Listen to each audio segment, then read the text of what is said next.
Cold-cheating millionaire never took his wife out until she stunned everyone at the luxury party. Tonight was different. Tonight, Richard had actually asked her to come to his business gala. Not because he wanted her there. God knows he'd made that clear over the years. But because his biggest investor had specifically requested to meet the wife. Apparently, family values mattered when you were trying to secure a $100 million deal. Have you ever felt invisible in your own relationship? When someone treated you like decoration instead of person? Hi viewers, kindly tell us where you're watching from and what time it is. Warm welcome to the family. Enjoy the story. She wore red to her husband's funeral. Not because she was mourning, but because she was finally free. But let me back up. Have you ever been invisible in your own marriage? Have you watched someone you loved become a stranger who treated you like an embarrassment? Maybe you sat at dinner tables where your own husband introduced you as just my wife, while his arm wrapped around women who weren't you. Tonight, we're diving into the story of Denise Cole, a woman who spent 15 years being hidden in plain sight. 15 years watching her real estate mogul husband parade supermodels and socialites on red carpets, while she stayed home in their Connecticut mansion, raising their daughter and pretending her heart wasn't breaking.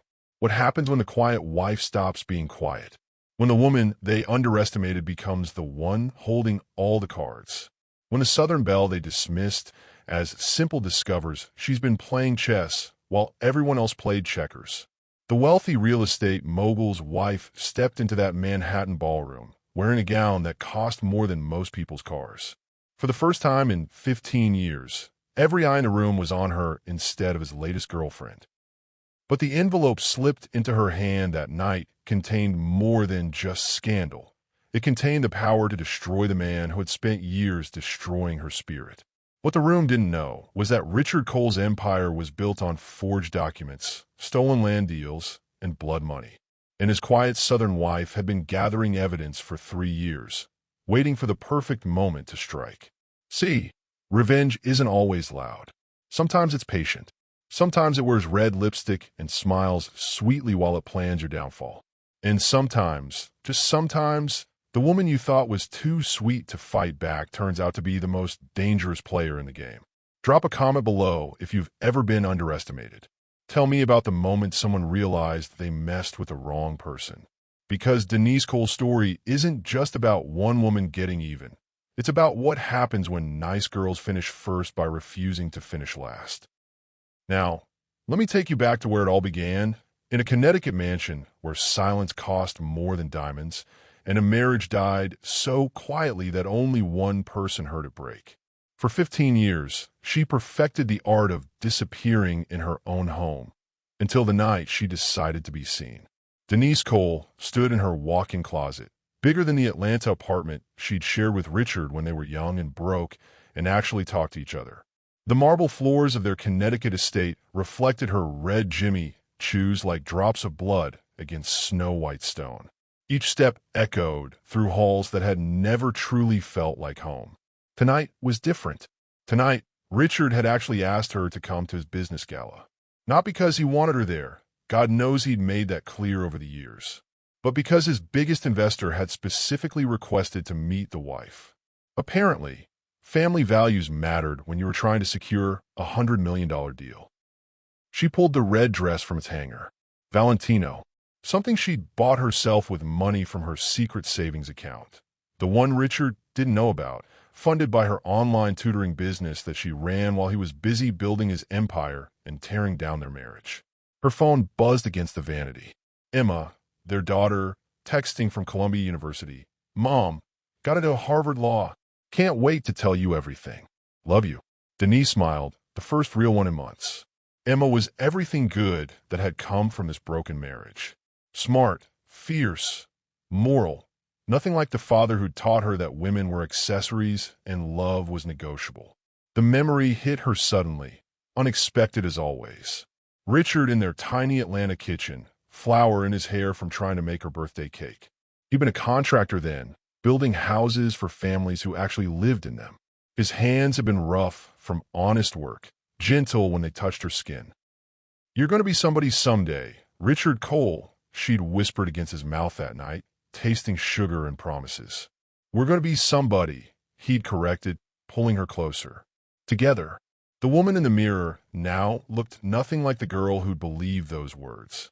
That girl had been soft, trusting, willing to follow her husband anywhere. This woman had learned that sometimes anywhere led to nowhere, and together could mean completely alone. She fastened the diamond necklace, the one Richard had bought for his Miami girlfriend, but never had the courage to give her. Denise had found in his briefcase last month, along with hotel receipts and text messages that proved what she'd suspected for years. Instead of confronting him, she'd simply taken it. If he was going to buy jewelry for other women with their money, she might as well wear it. The doorbell rang downstairs. Their driver, probably, ready to take them into Manhattan for another night of Richard pretending she didn't exist while she pretended it didn't hurt. But tonight felt different. Tonight, she wasn't going as Richard's shadow. She was going as herself, whoever that turned out to be after 15 years of forgetting. Her phone buzzed again. Unknown number this time. It's time. Bring the red folder. A friend who sees everything. Denise's blood ran cold.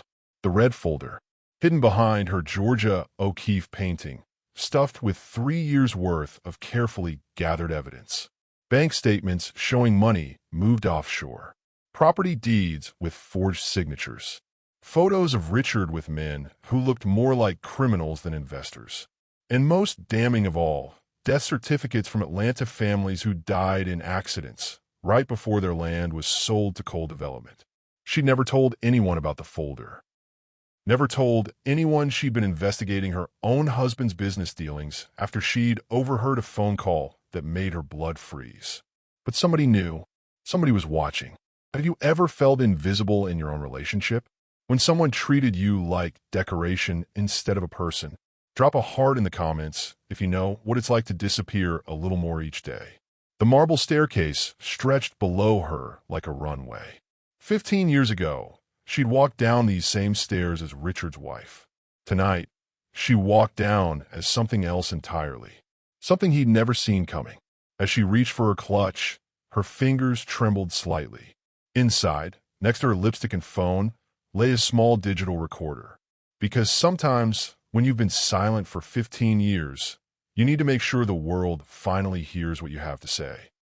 As she clasped the diamond necklace he'd bought for his girlfriend, but never gave away, her phone buzzed with a text from an unknown number. It's time. Bring the red folder. A friend who sees everything.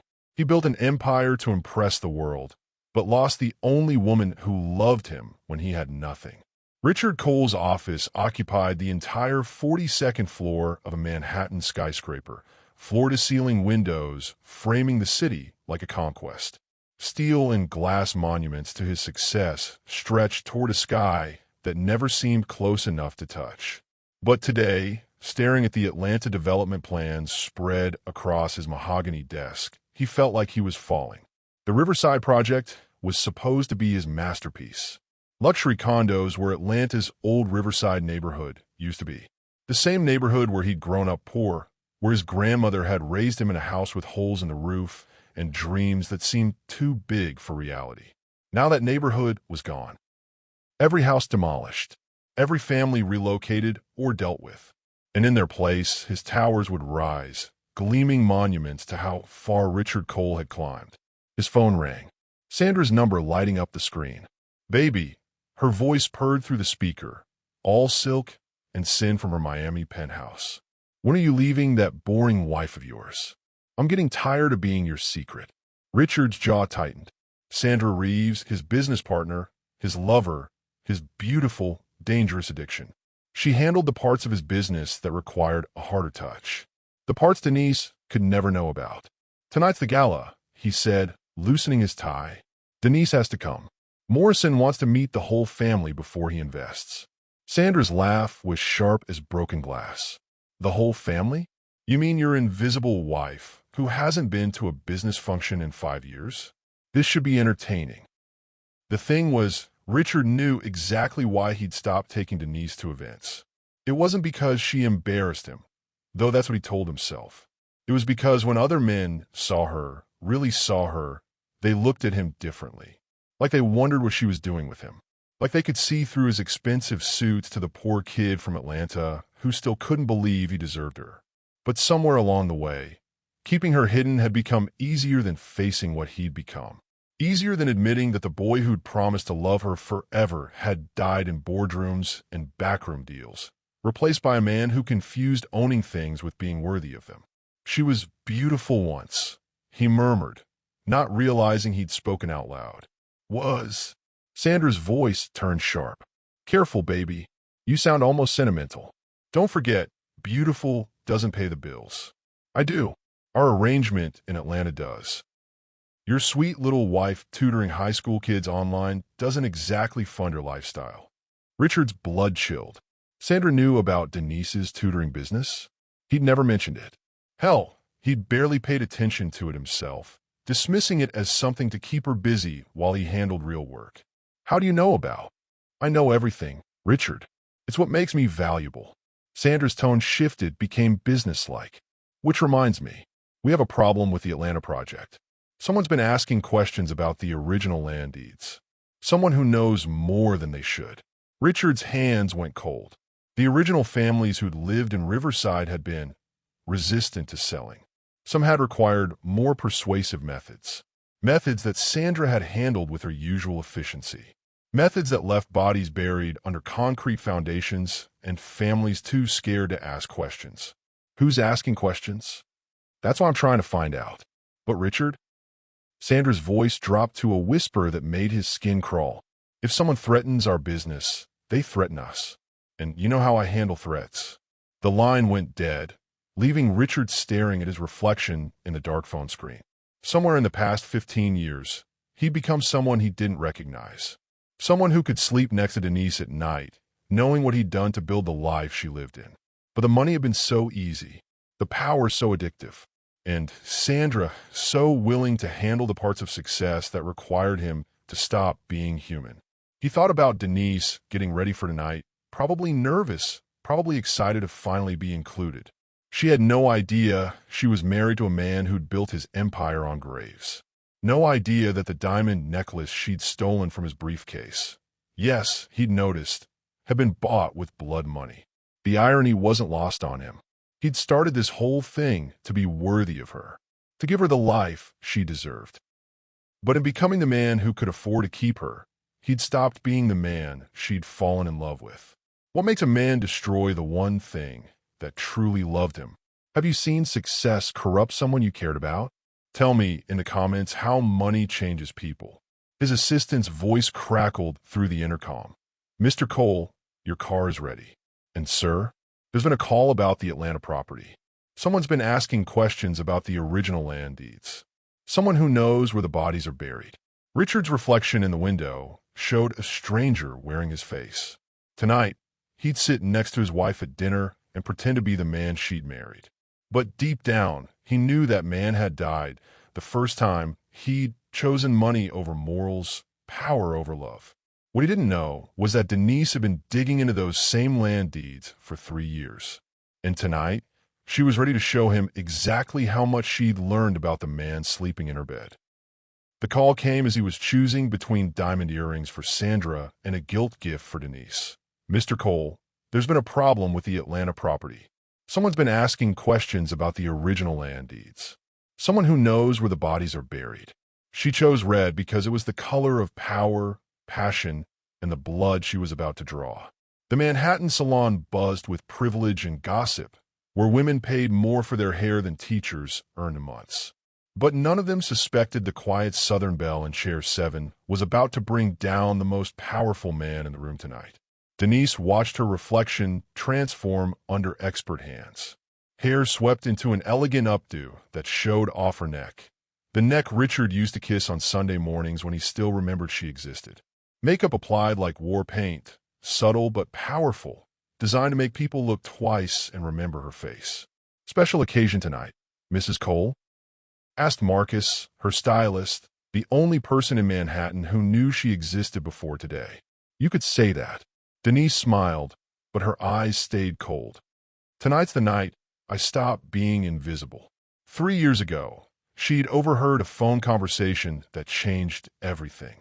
Richard in his office, Door cracked open, voice low and deadly. I don't care if they don't want to sell.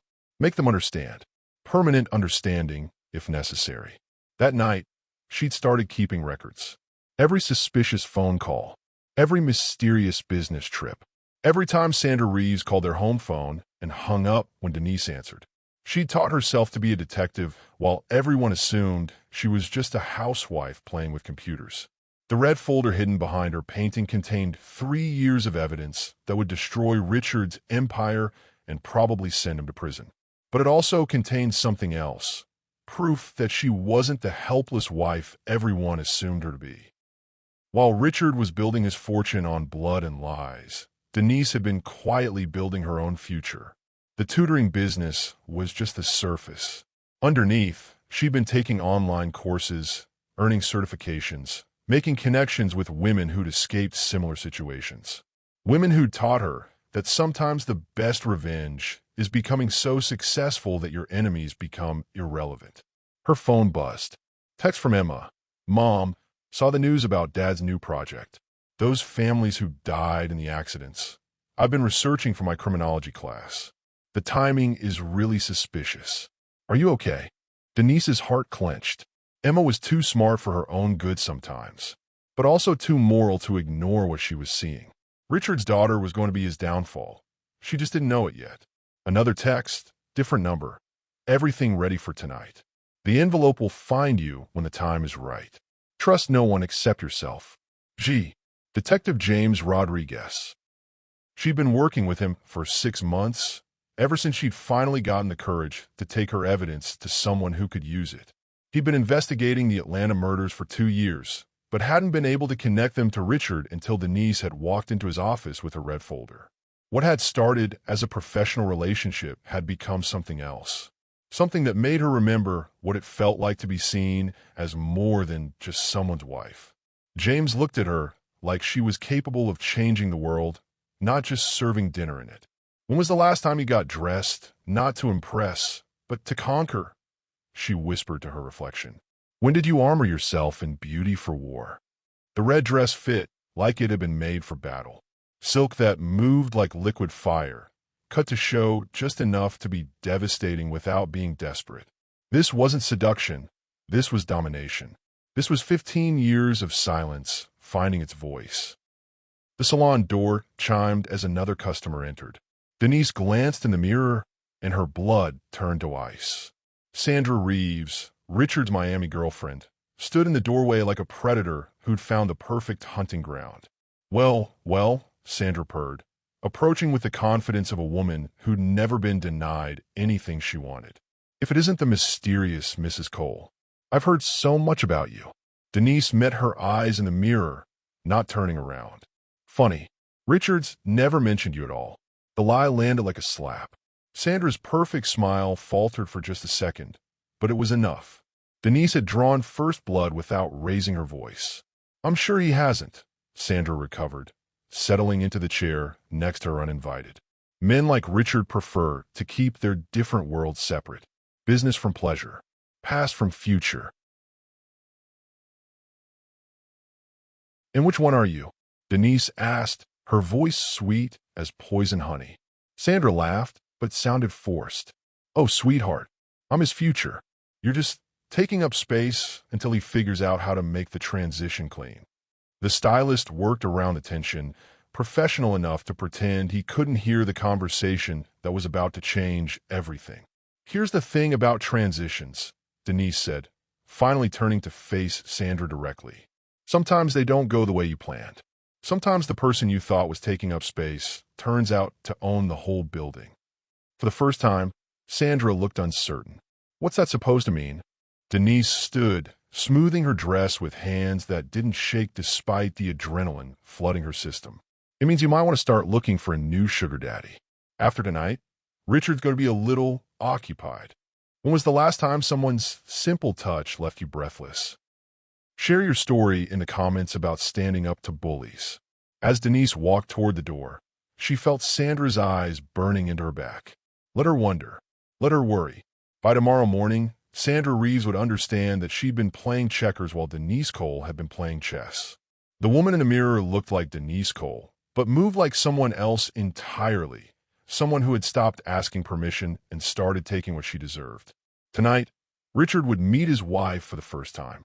Every king thinks his throne is secure, until the queen he ignored reminds him who really holds the power.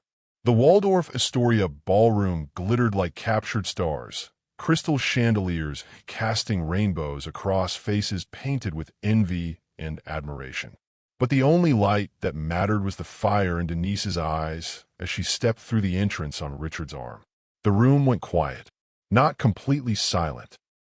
The orchestra still played, glasses still clinked, conversations still murmured. But there was a shift in the air, like the moment before lightning strikes, when every living thing knows something is about to change forever. Richard felt it too. His wife's hand rested on his arm, but her touch was different, confident, almost possessive. When had Denise started walking like she owned every room she entered? "Holy hell," whispered Morrison, the investor Richard needed to impress. "Richard, you didn't tell me your wife was." "Stunning," supplied Mrs. Morrison, her voice sharp with the kind of envy that came from seeing another woman do effortless what she paid thousands to achieve. Richard nodded, but his eyes were scanning the crowd, watching every man in the room suddenly remember that Denise Cole existed. For 15 years, he kept her hidden, told himself it was because she didn't fit his world. Now, watching her command attention just by breathing, he realized the truth. He'd been afraid they'd see what he'd been too stupid to appreciate. "Darling," Denise said, her voice carrying just far enough to be heard by nearby tables. "Aren't you going to introduce me to your colleagues? I've been so looking forward to finally meeting the people you work with."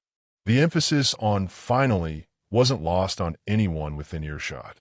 Conversations paused as people wondered why Richard Cole had been hiding this woman for so long. "Of course," Richard managed, leading her toward Morrison's table.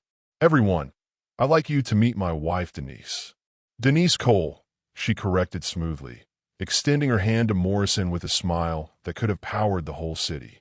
"I've heard wonderful things about your work with sustainable development. It's so refreshing to meet someone who builds communities instead of just buildings." Morrison's face lit up. Finally, someone who understands the difference. "Richard, your wife gets it. Most investors just see profit margins, but she sees the human element." Richard's stomach dropped. The human element. If only Morrison knew what Richard had done to the humans who'd been living where his latest project now stood. "I believe business should serve people, not the other way around," Denise continued, her voice growing stronger with each word. "Especially in communities like Atlanta, where families have lived for generations. Don't you think those families deserve consideration when development comes to their neighborhoods?" The words hit Richard like physical blows. Atlanta, families, generations. She knew. Somehow, his quiet, invisible wife knew about Atlanta. "Absolutely," Morrison agreed enthusiastically. "That's exactly why I'm so interested in the Riverside project." Richard assured me that all the previous residents were fairly compensated and relocated safely. The silence that followed lasted exactly 3 heartbeats. Long enough for Denise to smile. Long enough for Richard to start sweating. Long enough for Sandra Reeves to appear at their table like a beautiful, deadly storm. "Richard, baby," Sandra purred, sliding her arm through his with casual ownership. "You didn't tell me you were bringing." Her eyes swept over Denise with calculated dismissal. "Your wife." The temperature in the room dropped 10 degrees. Morrison's eyebrows shot up. Mrs. Morrison leaned forward like she was watching her favorite soap opera. Half the neighboring tables suddenly found their conversations fascinating enough to pause and listen. "Sandra," Richard's voice cracked slightly. "I didn't know you were coming tonight." "Oh, I wouldn't miss it for the world," Sandra replied, her smile sharp enough to cut glass. "Especially now that I finally get to meet the famous invisible wife. Though I have to say, you're much prettier than I expected." Richard always made it sound like you were more domestic. "Boring. You know how men talk." Have you ever watched someone realize they underestimated you? That moment when they see your true power? Share that feeling below. Denise's smile never wavered, but something in her eyes shifted. something that made Richard take a half step back without realizing it. "How sweet," Denise said, her southern accent suddenly more pronounced. "Richard talks about me? That's news to me, considering he's never mentioned you at all. But then again, he's always been private about his business arrangements." The word arrangements landed like a grenade in crystal stemware. Sandra's perfect composure cracked. "Business arrangements?"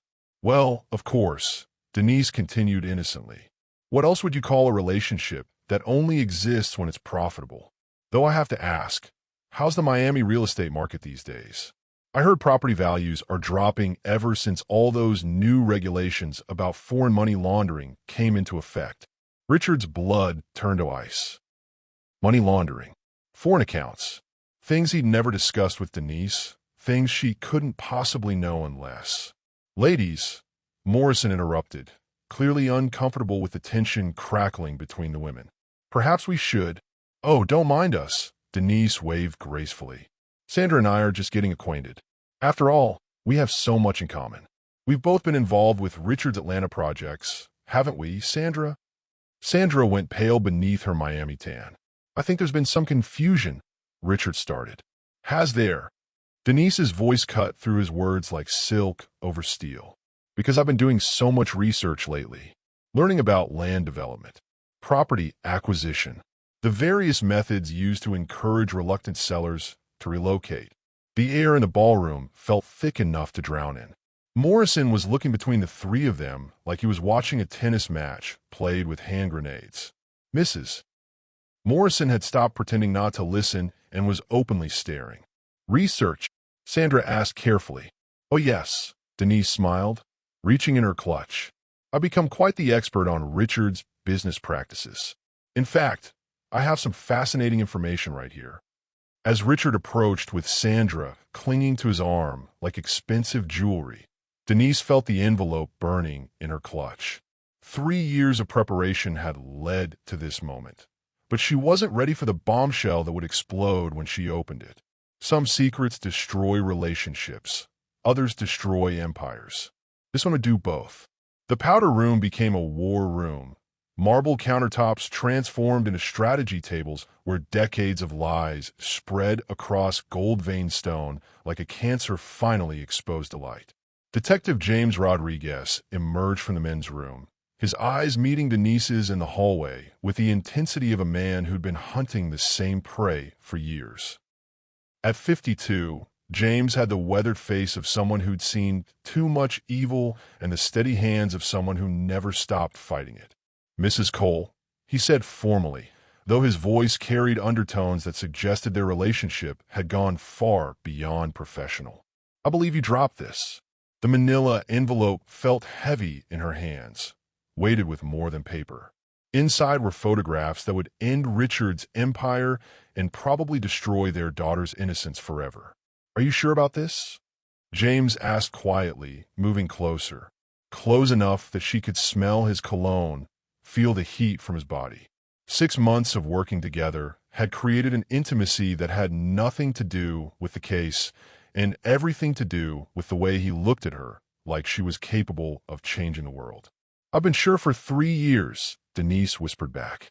"The only question is whether I'm brave enough to actually pull the trigger." The bathroom door swung open, making them both step apart. Sandra Reeves stood in the doorway, her predator's instincts clearly sensing something important happening. "Well, isn't this cozy?" Sandra purred, her eyes taking in the space between them, the envelope in Denise's hands, the tension crackling in the air. "The invisible wife has a mysterious friend." James flashed his badge with practiced ease. "Detective Rodriguez, NYPD. We're investigating some irregularities in Atlanta property development. Mrs. Cole has been helping us with our inquiries." The color drained from Sandra's face so fast it was almost comical. "Almost. What kind of irregularities?" she asked, but her voice had lost its confident edge. Denise opened the envelope with hands that barely trembled. The first photograph showed a familiar house, small, neat, with a garden full of sunflowers. The kind of place where families grew roots deep into the soil. "The Riverside neighborhood," Denise said, her voice steady despite the storm building in her chest. 47 families lived there for over 60 years, until they started having accidents. The second photograph showed the same house, but burned to the foundation. Police tape, body bags. Accidents happen, Sandra said carefully. Not like these, James replied, his detective voice flat and professional. House fires that started in multiple locations. Car breaks that failed on straight roads. Heart attacks in healthy 30-year-olds. All within 6 months. All in families who'd refused to sell their property to coal development. Denise's hands shook as she looked at the third photograph. Richard's signature on a land deed, dated 3 days after the family who'd owned it for 40 years had died in a gas leak that investigators had ruled accidental but suspicious. The Johnsons, she whispered, recognizing the names on the deed. They had 3 children. The youngest was Emma's age. Had, James corrected grimly. Past tense. The whole family died in their sleep from a gas leak that somehow managed to bypass every safety system in their house. Amazing coincidence. Sandra was backing toward the door, but James moved smoothly to block her path. I think I need to call Richard, Sandra said, reaching for her phone. I don't think so, James replied, his hand moving to his weapon with casual authority. You're going to want to see the rest of these photographs first. What would you do if you discovered your entire marriage was built on lies? Would you expose everything or try to save what's left? Tell me below. The fourth photograph made Denise sink against the marble wall. Richard and Sandra standing over an open grave in what looked like a construction site. Both of them holding shovels. Both of them smiling. The Martinez family, James explained coldly, refused to sell their ancestral land to make way for coal development's luxury condos. Fought the purchase in court. Won, actually, until they disappeared. They didn't just disappear, Sandra's voice came out as barely a whisper. They were relocated to unmarked graves under your concrete foundations, James shot back. We know, Sandra. We have soil samples. We have DNA evidence. We have witness testimony from the construction crew you paid to keep quiet. Denise stared at the photographs, her world tilting on its axis. The man she'd shared a bed with for 15 years. The father of her daughter. The boy who'd promised to build her dreams had become a man who buried nightmares. There's more, James said gently, pulling out another photograph. This one showed Emma. Emma at 18, standing next to a trust fund document. A trust fund worth $50 million, funded by the sale of land that had been stolen from murdered families. Emma's college fund, Denise breathed. Her entire future, built on graves. The photographs showed Richard's signature on land deeds for property that belonged to murdered families in Atlanta. Sandra wasn't just his girlfriend. She was his partner in blood money.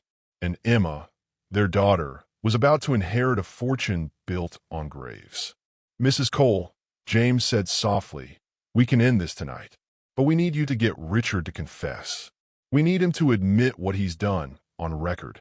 Denise looked at herself in the bathroom mirror. The woman staring back wore red silk and diamond jewelry bought with blood money. Behind her stood a detective who saw her as a hero and a criminal who saw her as a threat. In her hands, she held the power to destroy everything. Her marriage, her daughter's future, her comfortable life. Or she could walk away, pretend she'd never seen the photographs. Let the murders stay buried under concrete and silence. What happens to Emma? She asked quietly. Emma's innocent, James assured her. But if she inherits that money knowing where it came from, she becomes an accessory after the fact. We can protect her, but only if we stop this tonight.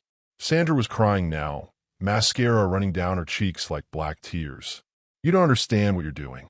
Richard isn't the man you married anymore. He's dangerous.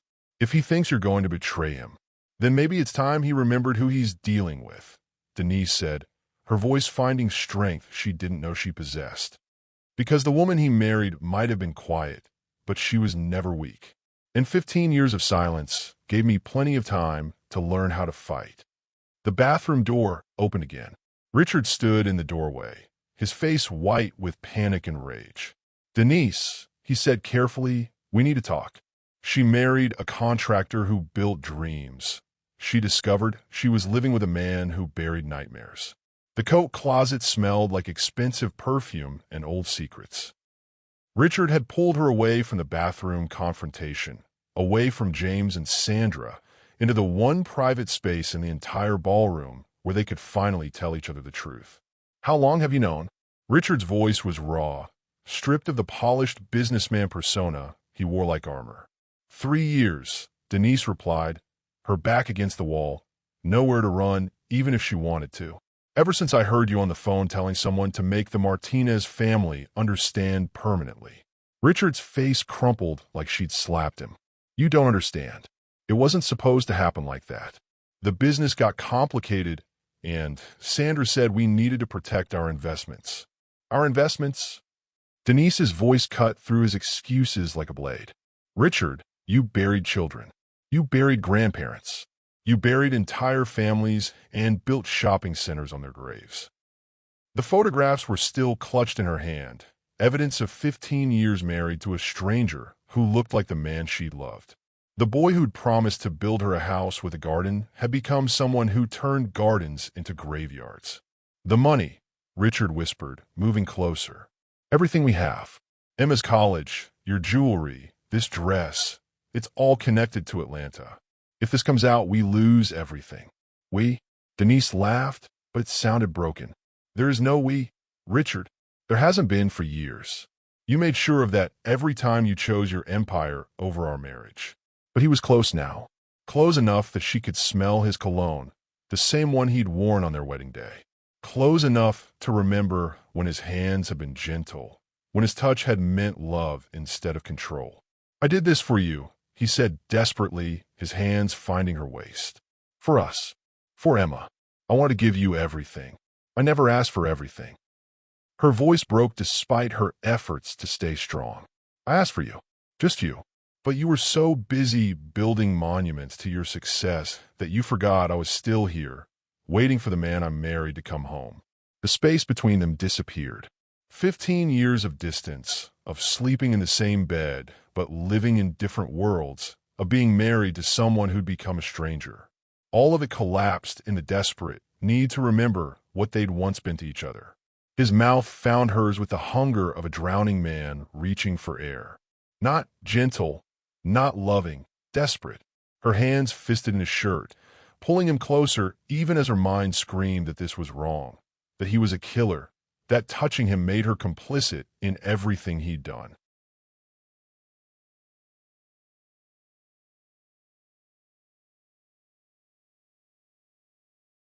But her body remembered when he'd been Richard the contractor, not Richard the murderer. When his hands had built things instead of destroying them. When his promises had been about love instead of money. Can desire survive betrayal? When someone shows you their true face, can your body still respond to the mask you fell in love with? Share your thoughts in the comments. "I can't lose you," he whispered against her throat, his hands desperate, reacquainting themselves with curves he'd ignored for years. "Not you and Emma both." She pushed him against the wall, her red nails digging into his chest through his expensive shirt. "You want me now?" she whispered, her voice dangerous silk. "When it's too late. When I finally know what you really are." His hands found her hips, 15 years of marriage muscle memory, guiding him to places that still responded despite everything she'd learned. But this time she controlled the rhythm, the depth, the power. This time, she wasn't making love to her husband. She was taking what she wanted from the stranger who'd stolen his face. "Tell me about the Martinez family," she demanded, her voice breathy but hard. "Tell me how old their daughter was when you killed her." Richard froze, his hands stilling on her body. "Denise, tell me." Her nails pressed harder, drawing tiny spots of blood through his shirt. If you want me to remember why I loved you, tell me the truth." She was 16, he whispered, his voice breaking. Maria Martinez was 16. She played violin. She wanted to be a music teacher. The words hit Denise like physical blows, but she didn't stop moving against him. This was penance, for both of them. This was what 15 years of lies felt like when they finally exploded into honesty. "And you buried her anyway." Sandra said it was the only way. The family wouldn't sell, wouldn't take money, wouldn't listen to threats. The whole Atlanta project would have failed if we couldn't get that land. So you chose money over a little girl's life. I chose our life. Richard's voice cracked with desperation. I chose Emma's future, your security, everything I promised to give you when we got married. I never wanted any of this. Denise's movements became more urgent, more punishing. I wanted you, the real you, not this monster you became. They came apart together, 15 years of distance and betrayal exploding in a desperate attempt to find each other again. But when their breathing slowed, when reality crept back into the small space between coat hangers and designer dresses, nothing had changed. Richard was still a killer. Denise was still married to a stranger. And somewhere in the ballroom, Detective Rodriguez was waiting with handcuffs that would end everything. What happens now? Richard asked, straightening his tie with hands that shook. Now you face what you've done. Denise smoothed her red dress, checking her reflection in the small mirror by the door. She looked like a woman who'd just been thoroughly kissed, thoroughly claimed. She also looked like a woman who'd just said goodbye. The federal prosecutor needs a confession. Names, dates, bank account numbers. Everything about Atlanta, about Sandra, about how many people died to build your empire. And if I refuse? Denise met his eyes in the mirror. Then Emma inherits blood money, and you go to prison anyway. But if you cooperate, if you help them stop Sandra and the others, maybe Emma gets to keep believing her father was once a good man who lost his way. You'd do that for me? After everything? I'm not doing it for you, Denise replied quietly. I'm doing it for the boy I married in Atlanta, who promised to build me a house with a garden.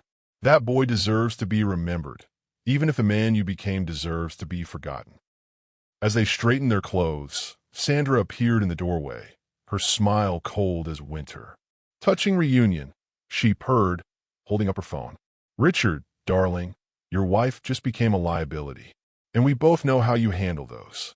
She thought she was gathering evidence to destroy him. She didn't realize he'd been watching her gather evidence to destroy herself. The ballroom felt different now, like a beautiful trap closing around them. Denise moved through the crowd on Richard's arm, both of them playing their parts while Sandra circled like a shark sensing blood in the water. Smile, darling, Richard murmured through clenched teeth. Morrison's watching, and we still need his investment to look legitimate. But legitimacy was the last thing on Denise's mind. Across the room, Detective Rodriguez was posing as a waiter, serving champagne and gathering evidence. Every conversation, every handshake, every business card exchange was being recorded by the wire she'd agreed to wear. The tiny microphone felt like it was burning against her skin, hidden beneath the red silk that had been her armor. Now it felt more like a target painted on her back. Mrs. Cole. Sandra appeared beside them with the grace of a predator, her smile sharp enough to cut crystal. You look positively glowing. Marriage must agree with you. Some marriages are worth the effort, Denise replied smoothly. Others are just business arrangements that outlived their usefulness. Sandra's laugh was like breaking glass. How right you are. Speaking of business, Richard, we need to discuss the Atlanta situation. Privately. Not tonight, Richard said quickly, but Sandra's hand was already on his arm, her nails digging in just hard enough to leave marks. Oh, I think tonight is perfect, Sandra purred. After all, we wouldn't want any misunderstandings to reach the wrong ears. The threat was clear as daylight. Sandra knew about the wire. Somehow, she figured out that Denise was working with the police. Manhattan streets blurred past taxi windows like neon wounds in the night, each passing light a countdown to safety or destruction. Denise's red dress had become camouflage in a city that bled money and secrets, but couldn't hide her from the danger closing in from all sides. Her phone buzzed with desperate calls from Richard, his voice mixing threats and longing in messages that made her skin crawl and her pulse race at the same time. Denise, please, come back. We can work this out. Sandra doesn't know about the police. She's just suspicious. Come back and we can fix this. But another message from James made her blood run cold. Get out now. Sandra's people are coming for you. Safe house address attached. Move fast. Have you ever been in danger from someone who claimed to love you? when protection became prison. Drop a heart if you've escaped that kind of toxic situation. The taxi driver kept glancing in his rearview mirror, his eyes worried. Lady, you sure you don't want me to take you to a police station? You look like you've seen a ghost. Not a ghost, Denise whispered, watching headlights follow them through the city traffic. A monster, and it's wearing my husband's face. Her phone rang again. Richard's number, but Sandra's voice when she answered. Hello, sweetheart. Sandra's tone was sweet as poison honey. Having a nice evening? Because Richard and I are having a fascinating conversation about loyalty, about trust, about what happens to people who bite the hand that feeds them. Where is he? Denise demanded, her free hand gripping the door handle as the taxi turned toward Columbia University. Safe. For now. But darling, we need to have a little chat, woman to woman, about the choices you've been making lately. What kind of choices? The kind that involve wearing wires to social events. The kind that involve making new friends in law enforcement. The kind that could get everyone you love hurt very, very badly. The taxi pulled up outside Emma's dormitory, and Denise's heart stopped. Students were streaming out of the building, campus security everywhere, ambulance lights flashing red and blue against the brick walls. What did you do? Denise whispered into the phone. I didn't do anything, Sandra replied, but her voice was full of satisfaction. Your daughter did. Apparently, she's been doing some research of her own into Daddy's business practices. Very thorough research. The kind that might have gotten her into trouble if someone hadn't intervened. Denise ran toward the building, her heels clicking on concrete like a countdown timer. Students parted as she pushed through, all of them talking about the break-in, about how someone had tried to kidnap Emma Cole, about how lucky she was that campus security had scared them off. But Denise knew better. This wasn't a failed kidnapping. This was a message. Her phone buzzed with a text from an unknown number. Your daughter has questions about her trust fund. Come alone to the address I'm sending, or she gets all the answers. You have 1 hour. The address was in Queens, an abandoned warehouse in an industrial district where screams wouldn't carry and bodies could disappear forever. Another text, this one from Emma. Mom, I'm okay but scared. These people know things about Dad's business. They show me pictures. Are you safe? Should I call the police? Denise's hand shook as she typed back. Don't call anyone. Don't tell anyone where you are. Lock your door and don't open it for anyone but me. I'm coming. But the message that came back wasn't from Emma. It was from Sandra's phone. Change of plans, Mama. Your little girl is coming with us. Family reunion in Queens. Don't bring any new friends, or this becomes a very different kind of party. The photo attached showed Emma being walked to a black SUV, her face pale but determined. She wasn't fighting her captors. She was walking with them willingly, like she'd made some kind of deal. The safe house address led to Emma's dorm room. The text was simple. Your daughter has questions about her trust fund. Come alone, or she gets all the answers. The game had just become deadlier than she imagined. Every mother would die for her child. But would you kill your husband to save her daughter? Columbia University's campus stretched before her like an academic battlefield. Ivy-covered buildings hiding modern dangers, where her daughter's future hung in the balance of her father's past. But Emma wasn't in her dorm room. The door stood open, and Detective Rodriguez was inside, his face grim as he surveyed the chaos. Books scattered across the floor, computers smashed. Emma's research about her father's crimes spread across every surface like evidence in a murder trial. She's been investigating on her own, James said, holding up printed emails between Emma and reporters, law enforcement, even some of the Atlanta victims' surviving relatives. Your daughter's been building a case against her own father for months. Denise's legs gave out. She sank into Emma's desk chair, surrounded by the proof that her 18-year-old daughter had figured out what it had taken her 3 years to uncover. She knows, Denise whispered. She knows everything. More than everything, James replied, showing her a legal document that made her blood freeze. She filed for emancipation last week. She's trying to legally separate herself from Richard's money, from his name, from everything connected to his crimes. The phone call came as they were reading Emma's research. Sandra's voice, but Emma talking in the background. Mom. Emma's voice was steady, but Denise could hear the fear underneath. I'm okay, but we need to talk. All of us. Emma, baby, where are you? Queens. A warehouse. Mom, I made a deal with Dad's business partner. She's gonna let me go if you and Dad come here alone. No police, no wires, just family. Emma, no. You don't understand what you're dealing with. I understand perfectly. Emma's voice turned hard, older than her 18 years. I understand that my college fund is built on dead children. I understand that my trust fund comes from families who were murdered so Dad could build shopping malls. I understand that every dollar he ever gave me has blood on it. What would you sacrifice to protect your child? How far would you go to keep them innocent? Share your protective instincts below in the comments.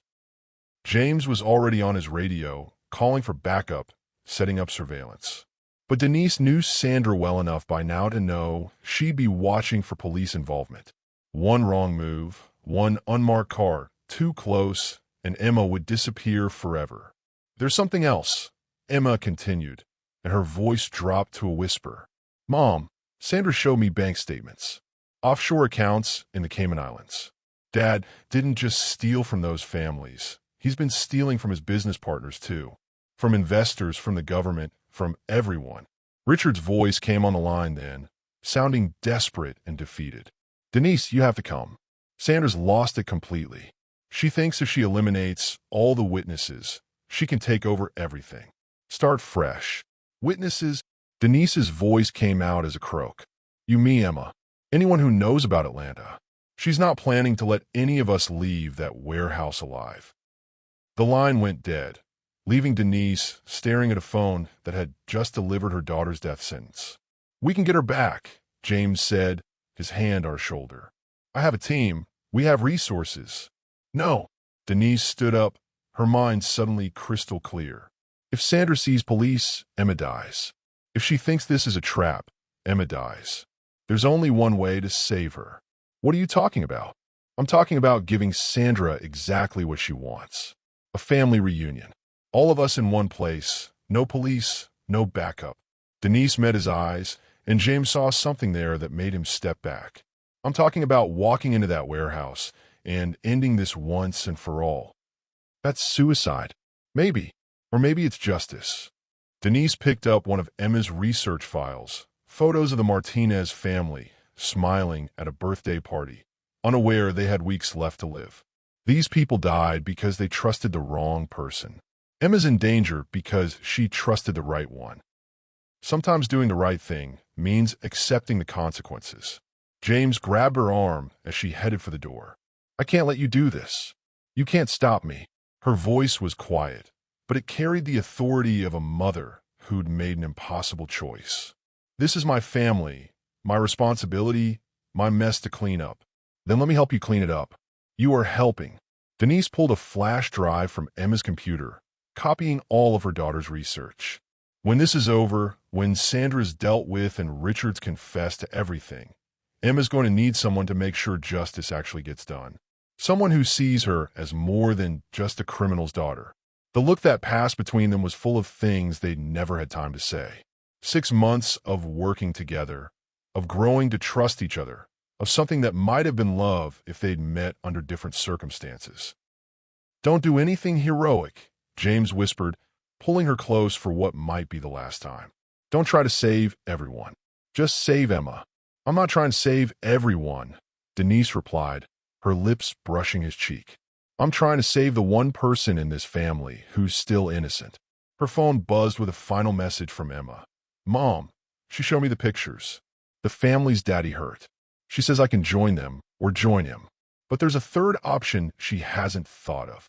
Her daughter's voice carried a strength Denise recognized, her own. They underestimated the quiet wife. They never even considered the brilliant daughter. The Columbia Computer Lab hummed with late-night energy, screens glowing like digital campfires where Emma's generation fought wars the old world couldn't comprehend, using keystrokes instead of bullets. But Emma Cole wasn't in the computer lab. She was in a Queens warehouse, playing the most dangerous game of her life with a woman who killed people for business purposes.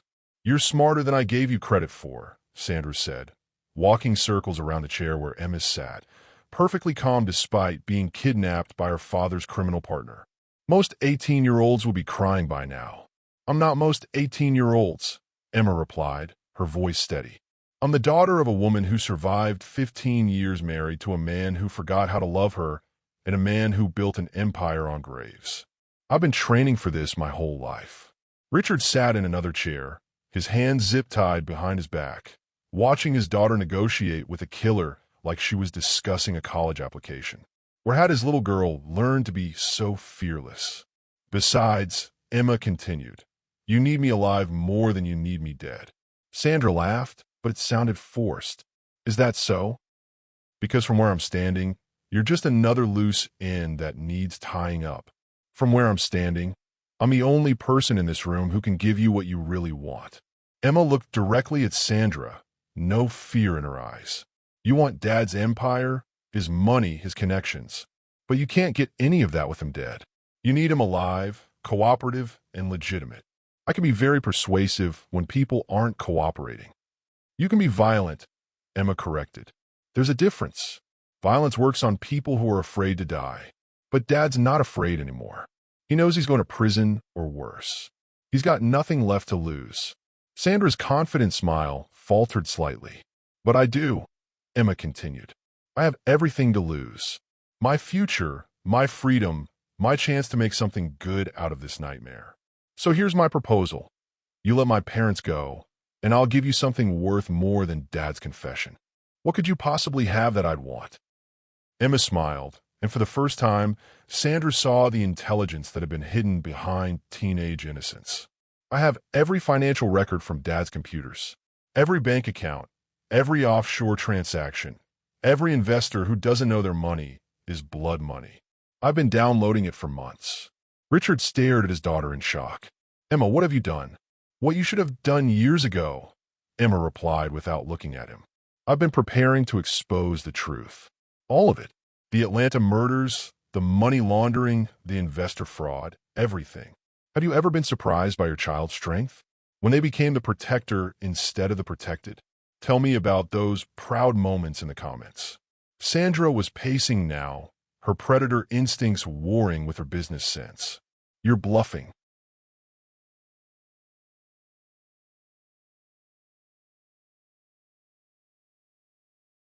Am I? Emma pulled out her phone, showing Sandra a screen full of financial data. I set up an automatic upload. If I don't check in every hour, everything gets sent to the FBI, the IRS, the New York Times, and every major news outlet in the country. Dad's empire doesn't just fall. It explodes and takes everyone connected to it down too. Including you. Including me, Emma agreed. I've accepted that. I'd rather be the daughter of an exposed criminal than the beneficiary of blood money. At least that way, the families you murdered get some kind of justice. Richard was crying now, quiet tears for the daughter who'd grown up while he wasn't paying attention. Emma, you don't have to do this. There has to be another way. There is, Emma said, finally looking at her father. You confess. You tell the police everything, testify against Sandra and her people, help them recover the bodies so those families can have proper funerals. You do the right thing for once in the past 15 years. And what do I get out of it? Sandra demanded. You get to walk away, Emma replied simply. Tonight, right now, before the FBI closes in. Because they're coming, Sandra. I've been working with them for months, just like Mom has. The only difference is I'm offering you a chance to run. Sandra's phone buzzed. Then again. Then it started ringing continuously as message after message flooded in. Her face went pale as she read them. Federal agents are at the Miami office, she whispered. They're freezing the accounts. They have warrants for Atlanta. How is this possible? Because you underestimated both the women in this family, Emma said, standing up calmly. Mom's been gathering evidence for 3 years. I've been gathering it for 8 months. And while you've been focused on keeping Dad quiet, we've been building a case that doesn't need him to cooperate. The warehouse doors exploded inward, and Detective Rodriguez led a SWAT team into the building. But Sandra wasn't looking at the police. She was staring at Emma with something like respect. You played me, Sandra said, almost admiringly. The whole kidnapping thing, bringing us all here, it was to get me in one place so they could arrest me. It was to give you a choice, Emma corrected. The same choice you gave all those families in Atlanta. Cooperate and live, or resist and face the consequences. Sandra looked at Richard, tied to his chair, then at the federal agents surrounding them, then at Emma, standing calmly in the middle of it all like the queen of a very dangerous chess game. Your daughter's going to rule the world someday, Sandra told Richard as the handcuffs clicked into place. I know, Richard replied, his voice full of pride and heartbreak. I just wish I'd been around to see it. Emma's plan was simple. Download every financial record from Richard's servers and broadcast them live during tomorrow's city council meeting about the Atlanta development. Daddy built his empire on dead bodies, she told them. Time for everyone to see the foundation. Every empire falls, but this one would burn from the inside, lit by the women he underestimated. City Hall's chambers filled with ghosts, families of the murdered, investors who've been cheated, wives who've been discarded, all waiting for justice to finally find its voice. The morning news had broken the story at dawn. Atlanta murders connected to NYC real estate mogul. Richard Cole's face was on every channel, every website, every newspaper in the country. But it wasn't just his face. It was Sandra's and photos of the families they'd killed, and bank records showing exactly how much money had been made from their deaths. Emma sat in the front row of the courtroom, wearing a simple black dress that made her look older than 18. She'd insisted on being there when her father faced justice, even though she'd already testified to the grand jury and didn't need to speak again. Richard looked smaller in his orange jumpsuit, like the expensive suits had been holding him together, and now he was collapsing without them.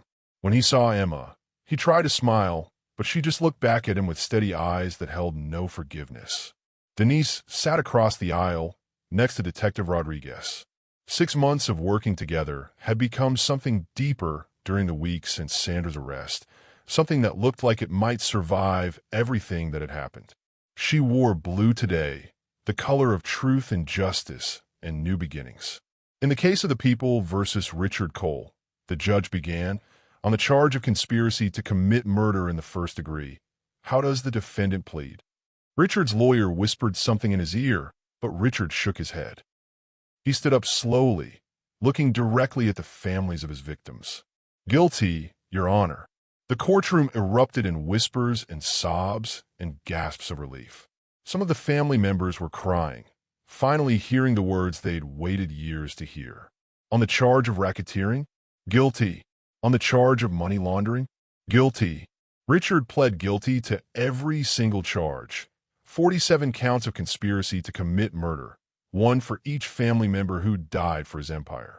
As he spoke, confessing to details that made grown men cry, Emma never looked away.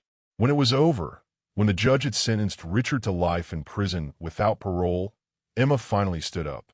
Your Honor, she said, her voice carrying clearly through the silent courtroom, I have something I'd like to say. The judge nodded, and Emma walked to the front of the room, past her father, past the families he'd destroyed, past the reporters who would carry her words to the world. My name is Emma Martinez Cole, she said, and the change in her name made everyone sit up straighter. I legally changed it yesterday to honor the family my father killed. Maria Martinez was 16 when she died. She played violin and wanted to be a music teacher. She died because my father wanted her family's land. Richard was crying now, ugly sobs that shook his whole body. I'm donating my entire trust fund to the families my father hurt, Emma continued. Every penny that came from blood money will go to the people who deserved it in the first place. I'm also establishing the Martinez Foundation for victims of corporate violence, because Maria's death should mean something more than just money in my father's bank account. What does winning really look like? When you finally get justice, how does it feel? Tell me about your victories in the comments below. But Emma wasn't finished. She turned to face Richard directly, and when she spoke, her voice was steady as granite. I don't forgive you, she said simply. Forgiveness is something you earn, and you can't earn it from people you killed. But I want you to know that I'm going to spend my life making sure your crimes meant something. Every family you destroyed will be remembered. Every life you took will be honored. And every dollar you stole will go back to the people you stole it from. She turned to walk away, then stopped. Oh, and Dad, I'm not visiting you in prison. Neither is Mom. You made your choice 15 years ago when you decided money was worth more than people. Now you get to live with that choice for the rest of your life. The gavel came down like thunder, ending Richard Cole's empire with the same force that had built it, suddenly, violently, and with consequences that would last forever. In the courthouse bathroom, away from cameras and consequences, Denise found herself face to face with her husband one last time before the marshals took him away. The space was small, intimate, wrong for what was happening between them. "This is the last time," she whispered, but her voice carried 15 years of complicated love and loss. He pressed her against the marble sink, desperate to touch her one more time before the law took him away forever. Their reflection in the mirror showed two people who'd loved and destroyed each other completely, saying goodbye in the only way they remembered how. His hands remembered the shape of her, muscle memory guiding him through 15 years of marriage that had ended in murder and betrayal.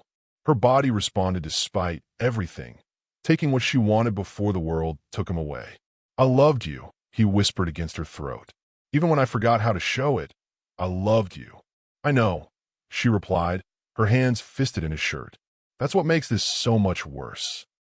When they broke apart, when reality crept back into the small space between them, she straightened her dress and he straightened his tie, and they both knew they'd never touch each other again. As federal agents led Richard away in handcuffs, Sandra emerged from the crowd with a gun pointed at Emma. "If I can't have his empire," she screamed, "nobody can have his daughter." The shot echoed through City Hall, but it wasn't Emma who fell. Heroes aren't born in capes and masks. Sometimes they're born in red dresses and southern accents, holding smoking guns. The shot echoed through City Hall like thunder splitting the sky, but when the smoke cleared, it wasn't Emma bleeding on the marble steps. Sandra lay crumpled in her designer heels, the gun she'd aimed at an innocent girl, now pointing at nothing but ceiling tiles and broken dreams. Detective Rodriguez stood over her body, his service weapon still warm in his hands. "Threat neutralized," he said into his radio, but his eyes never left Denise, who was holding Emma, so tight it looked like she might never let go. "Mom," Emma whispered, her voice shaking for the first time since this whole nightmare began. "Is it over? Is she really gone?" "She's gone, baby." Denise smoothed her daughter's hair, her hands steady despite everything they'd been through. "She can't hurt anyone else's children now." The courthouse erupted into chaos. Federal agents securing the scene, reporters shoving microphones toward anyone who'd talk, Richard's business partners running for exits like roaches when the lights come on. But in the center of it all stood three people who'd survived 15 years of lies and finally found their way to the truth. Richard watched from his handcuffs as paramedics covered Sandra's body. The woman who'd seduced him away from his family, who convinced him that murder was just another business expense, who'd nearly killed his daughter. She was nobody now, just another casualty of the empire they'd built on blood. Richard Cole, the federal prosecutor, approached with a stack of papers thick as a phone book. "We need to talk. Your cooperation today saved lives, but there are 47 families who still need justice." 3 months later, the trial that gripped the nation finally ended. Richard pled guilty to conspiracy charges in all 47 murders. Life in prison, no parole. Justice served cold after years of burning rage. But something unexpected happened in that courtroom. When Richard took the stand to testify against his remaining associates, when he named every dirty cop and crooked judge who'd helped him bury the truth, his voice broke talking about the Martinez family. "Maria was 16, he said, looking directly at her surviving grandmother. "She played violin. She had dreams of teaching music to children who couldn't afford lessons. I took that away from her family, from her community, from the world. I can't bring her back, but I can make sure everyone knows her name." The old woman nodded once, tears streaming down her weathered cheeks. That nod wasn't forgiveness. It was acknowledgement that her granddaughter finally had a voice. Have you ever watched someone face the full weight of what they've done? Well, the consequences finally caught up with the choices. Tell me about justice served in your own life. Emma graduated from Columbia that spring, magna cum laude with a degree in criminal justice. Her speech at graduation made headlines across the country. My father taught me that success without morals is just expensive failure, she said to the crowd of families and futures. My mother taught me that strength doesn't come from staying silent. It comes from speaking truth even when your voice shakes. The foundation they started with the recovered assets became a model for victim advocacy nationwide. The Martinez Foundation helped families navigate the legal system when their loved ones became casualties of corporate greed. Emma ran it with the same fierce intelligence she'd used to outsmart Sandra, but tempered with the compassion her mother had shown her. Denise stood in the back of the graduation ceremony, wearing simple black instead of the red silk that had announced her transformation. She didn't need armor anymore. She'd become the weapon. James Rodriguez stood beside her, his hand warm and steady in hers. 6 months of working together had become something deeper during the trial, something that looked like it might survive everything that had come before. What happens now? He asked quietly, watching Emma accept her diploma with the same determination she'd shown facing down a killer. Now we build something better, Denise replied, her voice carrying the strength of a woman who'd torn down an empire and lived to tell about it. Something that honors the people who died, instead of profiting from their graves. The letter from Richard arrived that evening, delivered by federal marshals along with legal documents that would change everything one more time. She built her revenge on his betrayal. Now she would build her empire on his ashes. The Atlanta cemetery stretched across rolling hills like a quilted prayer blanket, where Denise Cole knelt beside Maria Martinez's grave with flowers that bloomed yellow as hope. 2 years had passed since the trial ended, but she came here every month without fail. I brought your favorite sunflowers, she whispered to the marble headstone that now bore Maria's full story. Musician, daughter, dreamer, taken too soon by greed. Emma started violin lessons. She says he would have been proud. The Martinez Foundation headquarters rose from the same land where Richard's blood money condos were supposed to stand. Instead of luxury apartments for people who already had everything, they'd build a community center where children learned music, art, and most importantly, that their lives mattered. Emma's legal clinic occupied the top floor, where she helped families navigate wrongful death suits against corporations who treated human life like a line item in their budgets. 23 years old and already making headlines as the lawyer who took on cases everyone else said were impossible to win. Mom, Emma's voice carried across the cemetery as she approached with her own bundle of flowers. The Johnson family called. The settlement came through. $2.6 million for their daughter's death. It won't bring her back, but her little brother can go to college now. Have you ever turned your worst experience into your greatest purpose? When pain becomes power to help others. Share those transformation stories below. Denise stood, brushing Georgia red dirt from her knees. 2 years ago, she'd been the invisible wife hiding in a Connecticut mansion. Now, she was the CEO of a foundation that had recovered over $200 million for murder victims' families. The irony wasn't lost on her. Richard's blood money had become seed money for justice. His empire of lies had fertilized a garden of truth that bloomed across 3 states. Any word from your father? Emma asked as they walked back toward the community center. He writes every week. Denise pulled the latest letter from her purse, Richard's careful handwriting filling pages with apologies and updates from federal prison.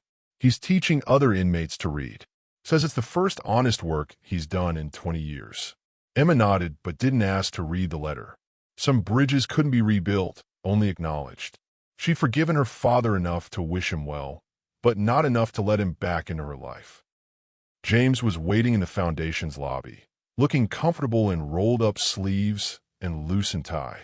Former NYPD detective turned foundation security director, he'd adapted to civilian life better than anyone expected, especially in Denise's bed, where his hands had learned to build pleasure instead of just solving crimes. The Forbes interview went well, he reported, wrapping his arms around her waist with the casual intimacy of 2 years together. They want to put you on the cover. From hidden wife to public warrior. Denise laughed, the sound carrying none of the careful politeness that had once defined her. I hate that title.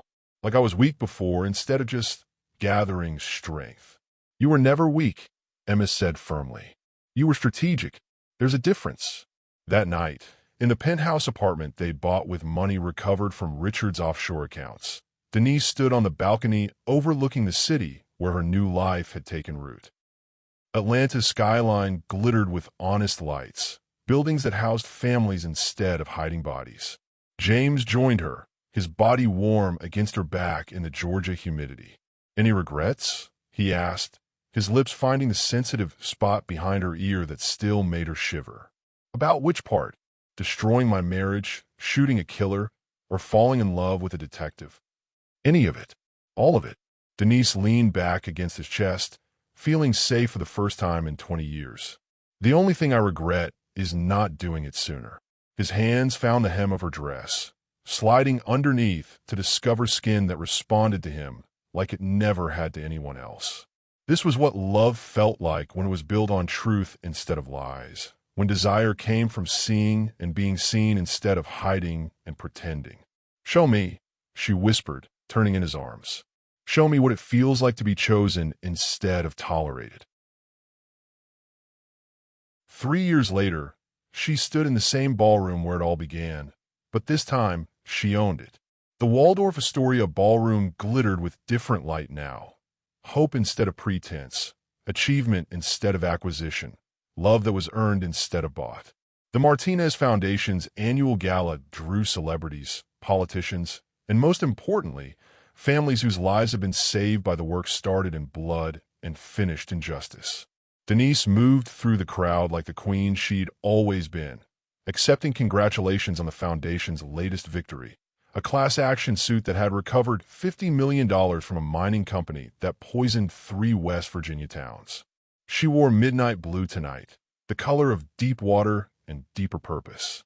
No need for red silk armor anymore. Her strength came from inside now, built on 3 years of honest work and 2 years of honest love.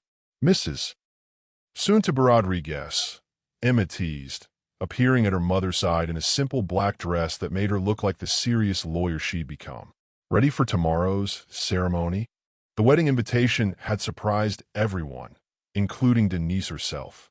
After Richard, she never expected to trust anyone enough to say I do again. But James had proved that some men knew the difference between owning a woman and loving her.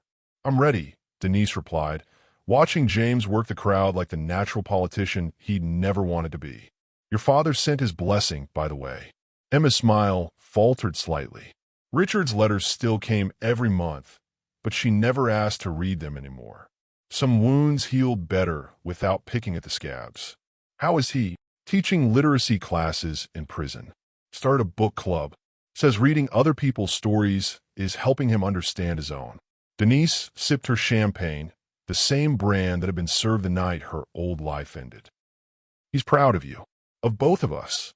I know. Emma's voice carried the complicated love of a daughter who'd forgiven but couldn't forget. I just wish he'd figured out how to be proud when it mattered. The evening's keynote speaker took the stage. Maria Martinez's grandmother, now 84 and still fighting for justice in her granddaughter's name. Her voice carried across the ballroom like a prayer answered. 3 years ago, I thought my Maria died for nothing, she said, her words ringing with the authority of survival. Tonight, I know she died so other children could live. That's what justice looks like when good people refuse to stay quiet. Later, in their hotel suite overlooking Central Park, James pulled Denise against him with hands that shook slightly. Tomorrow's ceremony had them both nervous, but not about the commitment, about the publicity. Their love story had become part of the foundation's legend. The detective and the hidden wife who'd brought down an empire together. Second thoughts? He asked, his lips finding the hollow of her throat where her pulse beat strong and steady. About marrying you? Never. She turned in his arms, her body already responding to his touch with a hunger of 2 years' worth of trust built in darkness and proved in light. About doing it in front of 300 reporters? Maybe. His hands found her zipper, sliding it down with reverent slowness. We could elope. Vegas, courthouse, anywhere you want. No. Her dress pooled around her feet like spilled midnight, leaving her standing in moonlight and determination. I hid for 15 years. I'm not hiding anymore. When he lifted her onto the bed, when his mouth found places that sang with pleasure instead of duty, when she arched beneath him like a woman finally coming home. This was what winning looked like. Not revenge. Not destruction. Just two people who'd seen each other's scars and chosen to love them anyway. She wore white to her second wedding, not for purity, but for the clean slate she'd fought to earn. The garden ceremony bloomed with reality instead of fantasy. 200 guests who'd earned their invitations through blood, sweat, and justice served. No society wives or business partners here, just family, chosen and found, gathered to witness love that had survived the worst and emerged stronger. Emma stood as maid of honor, radiant in pale yellow that caught the Atlanta sunshine like captured joy. Her toast would become the stuff of foundation legend. But right now, she was just a daughter watching her mother marry for love instead of obligation.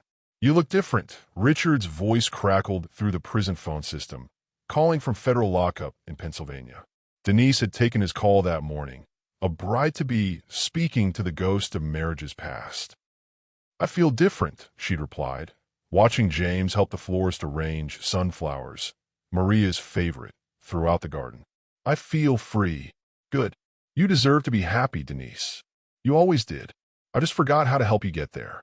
Now, walking down the aisle between chairs filled with faces that had watched her transform from victim to victor, she carried no bouquet of lies or promises too big to keep. Just white roses and baby's breath. Simple flowers for a love that needed no decoration.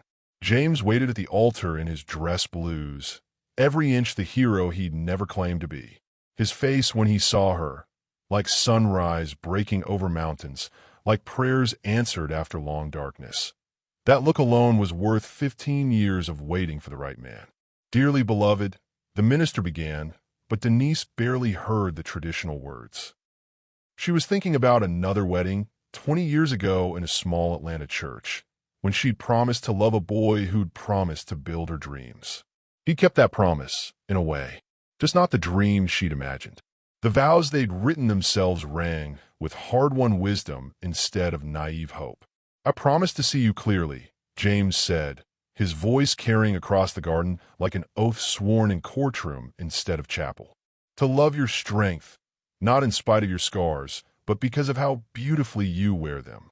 I promise to trust you with my truth, Denise replied, her southern accent stronger with emotion. To share my power instead of hiding it. To build with you instead of breaking down alone. When did you know someone truly saw you? That moment when they looked past the mask to the real person underneath? Share that feeling in the comments. The kiss sealed more than marriage. It sealed partnership between equals who'd chosen each other with eyes wide open to the cost of love and the price of lies. The reception flowed like celebration soup. 3 years of foundation family mixing with James's police buddies, Emma's law school friends, and the scattered survivors of Richard's crimes who'd become Denise's chosen family. But the moment everyone would remember came during Emma's toast, when she raised her glass of champagne and delivered words that would be quoted in victim advocacy circles for years to come. To my mother, she said, her voice carrying across the garden like wind through sunflowers, who taught me that the best revenge isn't destroying your enemies. It's becoming so happy they become irrelevant. Laughter rippled through the crowd, but Emma wasn't finished. And to anyone who thinks this story is over, she continued, her smile sharp as her mother's had once been, you haven't met my generation yet. We learned from the best. That night, in their honeymoon suite overlooking the city where everything had started, James made love to his wife with the reverence of a man who understood the gift he'd been given. Not just her body, though it responded to his touch like music finally finding its rhythm, but her trust. Mrs. Rodriguez, he whispered against her throat, tasting salt and satisfaction. Mrs. Rodriguez, she agreed, the name feeling like freedom on her tongue. Outside their window, Atlanta sparkled with lights that hid no secrets, cast no shadows, buried no bodies. Just honest illumination for people brave enough to live in the light. She started as the hidden wife. She became the woman other hidden wives called for salvation. 5 years later, the Martinez Foundation occupied an entire downtown Atlanta block, gleaming glass and steel rising from soil that had once hidden graves. The inscription carved in Georgia marble by the entrance read, "For Maria and for all the voices that refused to stay buried." Denise Rodriguez stood in her office on the 20th floor, reading thank you letters from women who'd found their courage in her story. Teachers who'd left abusive husbands. Accountants who'd exposed corporate fraud. Daughters who'd testified against fathers who should have protected them. Her hair was shorter now, silver threading through the brown like wisdom earned the hard way. At 48, she carried herself with the authority of someone who'd seen the worst of human nature and chosen to fight for the best. "Mom, the documentary crew is here," Emma called from the doorway, juggling case files and coffee with the efficiency of a woman who'd inherited her mother's steel wrapped in her grandmother's Southern grace. 28 years old now, Emma Martinez Cole. She'd legally added the name to honor the family her father had destroyed, ran the foundation's legal division with ruthless compassion. Her victories made headlines.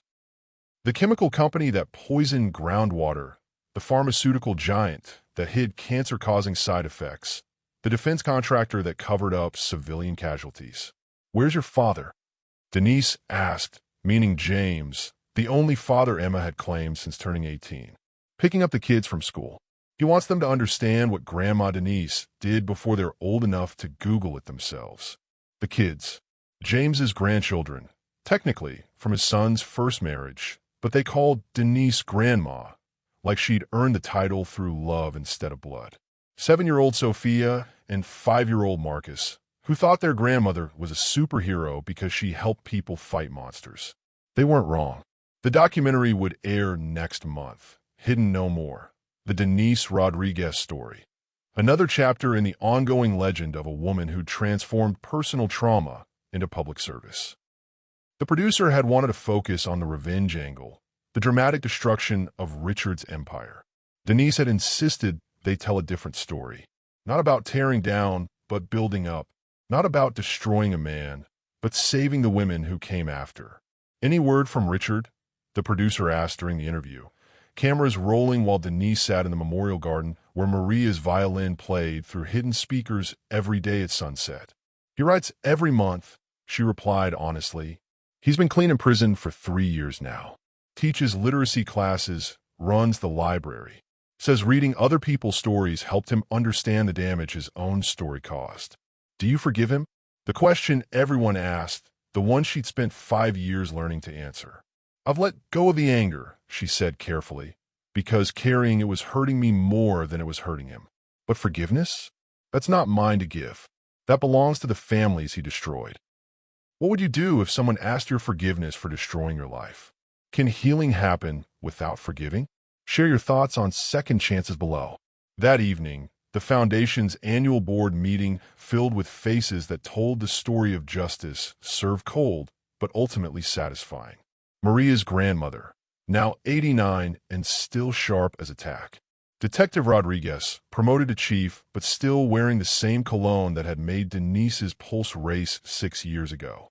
Emma's law partner, a young man who'd lost his own parents to corporate negligence and found purpose in their work. But the real legacy sat around the conference table reviewing their latest victory, a $100 million settlement against a mining company that had been dumping toxins in rural streams for 30 years. Money that would fund medical care for poisoned communities and legal challenges against other corporations who treated human life like a cost-benefit analysis. "Next quarter, we're opening offices in Detroit and Phoenix," Emma reported, her voice carrying the same authority her mother had learned to wield. The automotive fraud case alone should recover enough to fund victim services for 5 years.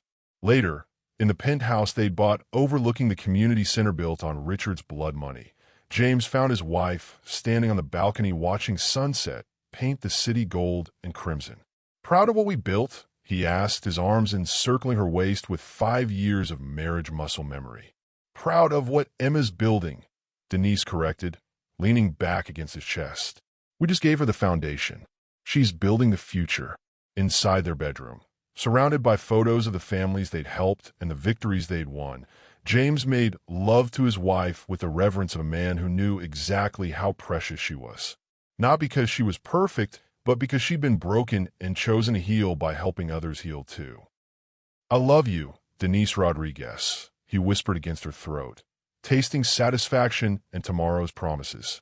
I love you back, James Rodriguez, she replied, her body opening to him like trust finally finding its home.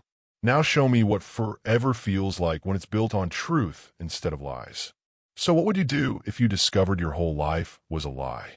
Would you burn it all down or build something better from the ashes? Comment below with what you would have done in Denise's place. If this story of transformation and triumph moved you, smash that like button. Subscribe for more stories about women who refuse to stay hidden. Tell me in the comments which moment of Denise's journey inspired you most. And remember, your voice matters, your story matters, and you're stronger than anyone who tries to silence you. Sometimes the best revenge isn't getting even, it's getting better. Sometimes the best way to fight monsters is to become the person who protects other people from them. And sometimes, just sometimes, the woman they tried to keep hidden becomes the light that guides other women home.